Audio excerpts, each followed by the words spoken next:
let's talk about Project Canis Majoris. That is actually a full remake of the original Witcher game, which came out way back in 2007, and it's going to be made in Unreal Engine 5.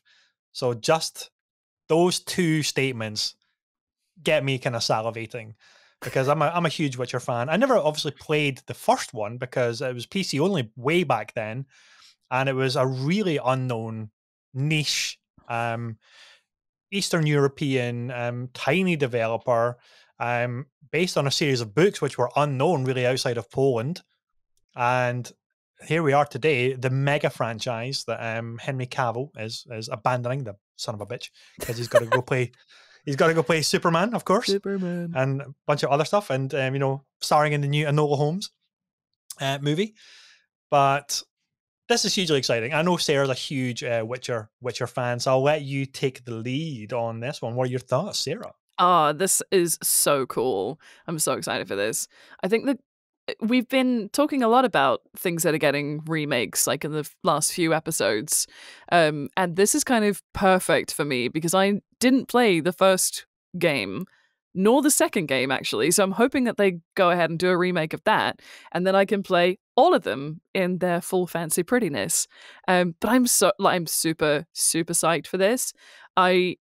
What's really good about The Witcher 3, though, is that it does this thing at the start where you can kind of answer a few questions to say, how would you have played the game? A la Mass Effect as well, if you haven't played the previous ones, to sort of determine who's still around, what your relationships are like with people, and it'll be nice to actually play the game and have some context for some of the choices I made, and maybe go, oh, I don't know if I should have said that or should have aligned with that person. So I'm very, very excited for this game. And also, Unreal Engine 5, yes, please.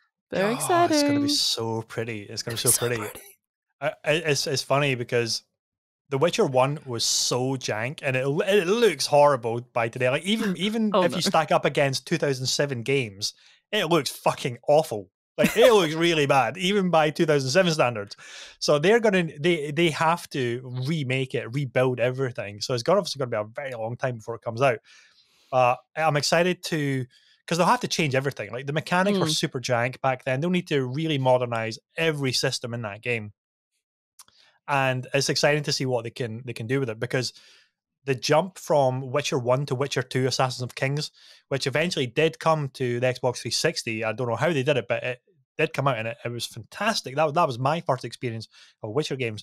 But I remember when Witcher 2 came out on PC, this was like a benchmark for like fantasy horror games, RPGs, but also like graphical prowess of what can be achieved in PC gaming at the time. And it was such a jump. It was massive. And that's when everybody sat up and paid attention, as Jamie literally just sits up in his chair there. Timing, bro. Thank you. I'm following the script, mate. You're following the script, exactly. We rehearsed this, everybody. We rehearsed this. I know. It was such a jump. And everybody's like, okay, shit, CD Projekt Red are not this middling little Polish studio that is doing niche kind of weird games. They are punching way up above into the leagues of, at the time, BioWare, who 2007 Mass Effect 1 had come out, and they were riding high off at the time Dragon Age Origins and all those games. And they were, all of a sudden this little studio comes up to say, we can do it, and we can do it better than the mega studios, the mega publishers. So I would love to see a remaster port or something of the second game, because I'm going to get vitriol for this probably, but I still think that Witcher 2 is better than Wild Hunt.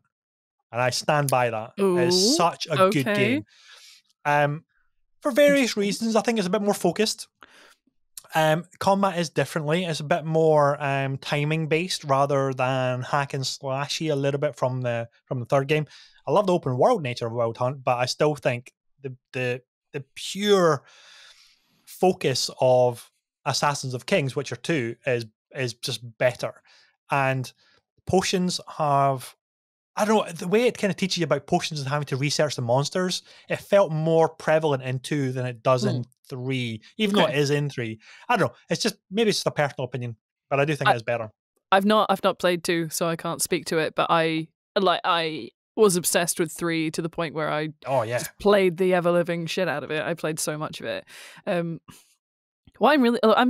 Did I see something about they are getting developer support from the guys that did Divinity as well? Original Sin 2? Yeah. Oh, yes. Yeah. Larian Studios. They're off doing Baldur's Gate 3 at the moment, aren't they? Yes. I don't know if it's them though. I think it's they're just it's one of their support devs. Yeah, something like that. Fool's Fool's Theory. Fool's Theory. Fool's Theory. There we go. Fool's Theory. Yeah. So that's super cool because I love Divinity Original Sin 2. So cool. Great game. So obviously if they're getting support from them, it's going to be That's banging. another studio.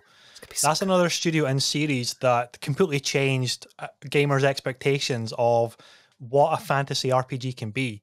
Because at the time, you remember at the time, it was BioWare was the king of like the Baldur's Gate games, the Dragon Age games. We had Blizzard obviously with the Diablo games. It was really those two powerhouses, and then obviously various decisions and misfires later.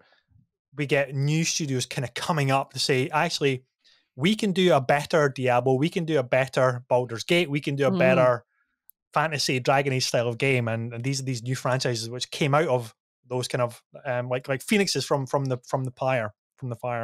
Yeah, and we got Witcher, we got Divinity Original Sin, so that's hugely exciting, obviously for that, and we're still supposed to be getting a next gen remake of Wild Hunt this year. They're still standing to coming this year, but it's almost December and there's been nothing about it. I'm still hopeful. Yeah, they were very ambitious with their with all their announcements they did, didn't they? Yeah, it's going to be really. I mean, I said it at the time. It's going to be really interesting to see how much they actually follow through with. I personally, I'm fine with them being like super ambitious and saying we're going to do all of this in 6 years, blah blah blah blah. But like, I would rather they just take the time, make the game good, and release it when it's ready and good. Like, I don't really want to play. They should have learned. They should learn from. I think they have. Cyberpunk, I think they have. So, I mean that trilogy announcement of like the sequel trilogy, which isn't this thing here. I don't think it includes this. So there's no obviously time frame on this remake. Yeah. Again, if they have to delay it, then who cares? Honestly, who cares? Just don't do another Cyberpunk. And I don't think they will. I think they're like, we cannot do another Cyberpunk. You can't afford it. Yeah, don't do that. No way. Never going to happen. Our reputation will be destroyed if we do that again. But I'm excited for this. And that's the one worry, I suppose, with them turning around and being super ambitious is, did they do it because they were like, hey, we got dragged across hot coals for what we did with Cyberpunk. So we weren't necessarily going to announce this stuff that we had coming out, but we need to claw back some rep points. So that's possible for sure. It's a marketing thing, isn't it? It's like, right, what can we do to garner praise? Sort of thing. I mean, face it, I think everyone in the game world has a praise kink because like we need people to tell us we're doing good, and but it's true. Like, so they're going to turn around and say, right, we're going to do all of this. We're going to do it in 6 years, and now people are excited for CD Projekt Red again, where they were a little bit like, yeah, bastards. Like Cyberpunk wasn't what I wanted, and all this. So it doesn't mean they can't deliver on it, but it just means. My only concern would be that if they then get a delay that they didn't foresee that screws with their timetable, that people are going to be back to, yeah, bastards, which is a shame for them because they're trying really hard to do something good. Yeah. So. I mean, it shows you how cutthroat these mega projects really are. It's like they rushed, they forced, put it on hardware it should never have been on, put it out, and it was a mess. It was a mess on PC anyway, but at least you could get it to run fairly well.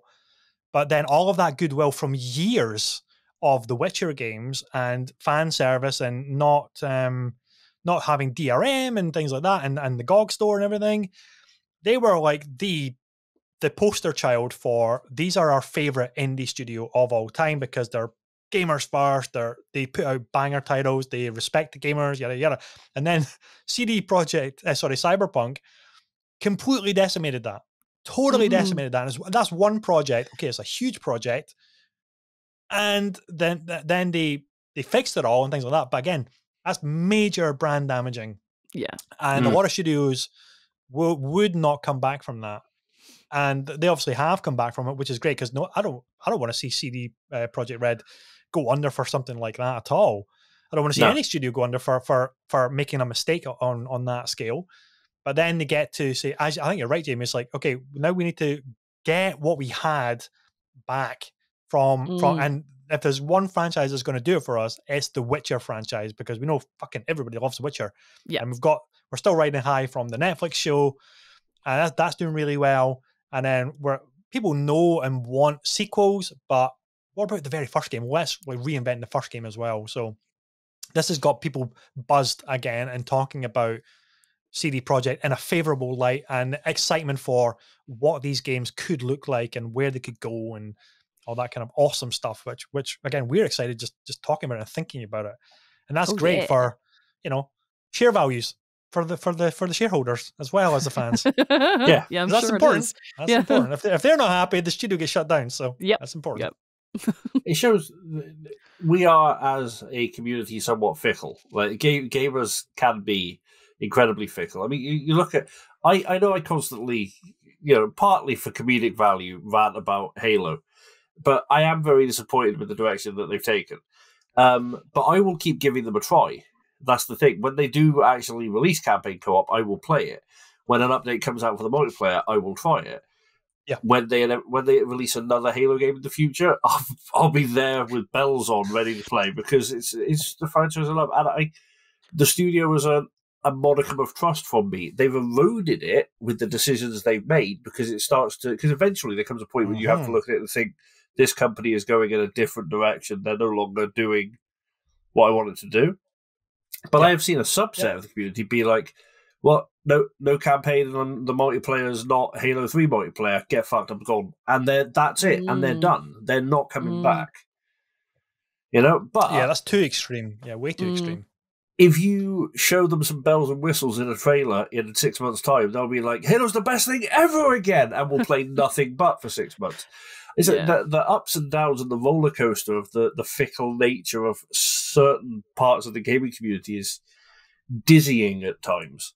That must be really stressful for devs, because obviously you want to make something that is, especially if you're a dev that is like gamers first, players first, these are the most important part of our game. That must be so stressful, dealing with how fickle we can be. I like to think that I'm not really that fickle, generally speaking. I'm way more likely to give something a go and actually be quite generous with when I play a game, even if it's a little bit janky. But yeah, it must be really tough. I don't envy community managers having to deal with stuff like that. No. Well, yeah, totally. I mean, Jamie and I've talked about this in the past as well. It's usually an extremely vocal minority, and then the majority are probably like us, Sarah, where we if something disappoints us, we don't get on and start calling out death threats toward developers. It's like, okay, that's a shame, and then we'll move on. Yeah, and it'll be and even if we love it, we may get on Twitter and praise it, but even then, a lot of people it's like, if they love something, they probably won't talk about it. And then it's like that silence means like, are you doing is it good? Is it well received?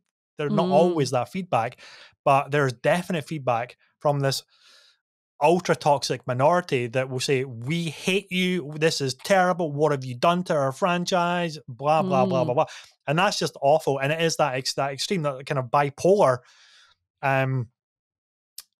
like action or conduct for the industry, and it's awful. It's just awful. Whereas the majority of people are just like, yeah, okay, and then they'll move on to the next thing, and then they'll maybe love the next thing, or they'll dislike the next thing, and they'll keep on bouncing, because there's so much stuff that we get to look forward to. And one of those is The Witcher 1 remake coming sometime. We also don't know when. Sometime.